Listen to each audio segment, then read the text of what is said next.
सभी भक्तजनों को जय श्री राम। सभी भक्तजनों से प्रार्थना है कृपया अपना अपना स्थान ग्रहण करें ताकि श्री वेद व्यास जी द्वारा लिखित श्री महाशिव पुराण कथा आरंभ की जा सके। जय श्री राम, जय श्री राम। आज का अध्याय शरभ अवतार। आज का अध्याय शरभ अवतार। नरसिंह अवतार के समय जब नरसिंह जी ने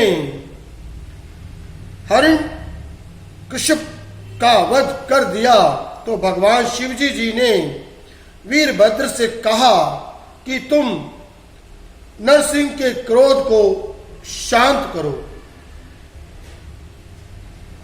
शिवजी जी की आज्ञा पाकर वीरभद्र शांत रूप में वहां गए और वे श्री हरि से बोले, हे माधव, आपने संसार की भलाई के लिए और सुख शांति हेतु अवतार ग्रहण किया है। आप अविनाशी तथा सबके पालनहार हैं। आपने नरसिंह रूप में पृथ्वी का उद्धार करने के लिए हरिवृक्ष को मारा है। आपने जिस कार्य के लिए अवतार लिया है वह पूरा हो गया है। इसलिए अब आप अपना रौद्र रूप शांत कीजिए। वीरभद्र की बात सुनकर वे क्रोध में ही बोले, तुम यहां से चले जाओ, मैं अब इस चराचर जगत का सर्वनाश करके छोड़ूंगा। वीरभद्र की बात सुनकर वे क्रोध में बोले, तुम यहां से चले जाओ, मैं अब इस चराचर जगत का सर्वनाश करके छोड़ूंगा। यहां पर सब जगह मेरा ही शासन है। यहां पर सब जगह मेरा ही शासन है। मुझ पर किसी का शासन नहीं है। मैं संहार करता हूं। मैं सभी शक्तियों का स्वामी हूं। विष्णु जी की अहंकार युक्त वाणी को सुनकर वीरभद्र भी क्रोध में भर गया। विष्णु जी की अहंकार युक्त वाणी को सुनकर वीरभद्र भी क्रोध में भर गया। वह बोला, क्या आप संसार के संहारकर्ता शिवजी जी को नहीं जानते?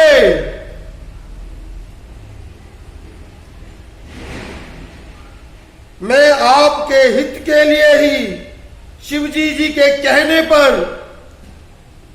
यहां आया हूं, परंतु ऐसा प्रतीत होता है कि तुम उनका तत्व न समझकर अहंकारवश ऐसा कह रहे हो। इसलिए हे हरि, तुम शिवजी जी के अधीन हो। हे हरि, तुम शिवजी जी के अधीन हो। इस दैत्य को भी भगवान शिव की शक्ति ने ही मारा है। इस दैत्य को भी भगवान शिव की शक्ति ने ही मारा है। दक्ष के यज्ञ में मैंने ही तुम्हारा सिर काटा था। दक्ष के यज्ञ में मैंने ही तुम्हारा सिर काटा था। तुम्हारे पुत्र ब्रह्मा का 5वां सिर का विच्छेदन मैंने ही काटा है, जो अब तक दोबारा वहां नहीं जमा। क्या इन सब बातों को तुम भूल गए हो? आदि से अंत तक इस संसार में शिवजी की ही शक्ति फैली हुई है। आदि से अंत तक इस संसार में शिवजी जी की ही शक्ति फैली हुई है। हे नरसिंह, अब तुम अपना रूप शांत करो। नहीं तो मेरे क्रोध का ब्रज अब तुम पर फूट पड़ेगा। जब वीरभद्र ने ऐसा कहा तो नरसिंह उस पर झपट पड़े। नरसिंह उस पर झपट पड़े।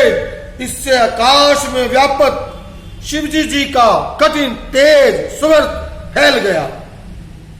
वीरभद्र ने नरसिंह को अपनी भुजाओं में इस प्रकार जकड़ लिया कि वे अत्यंत व्याकुल होकर छटपटाने लगे।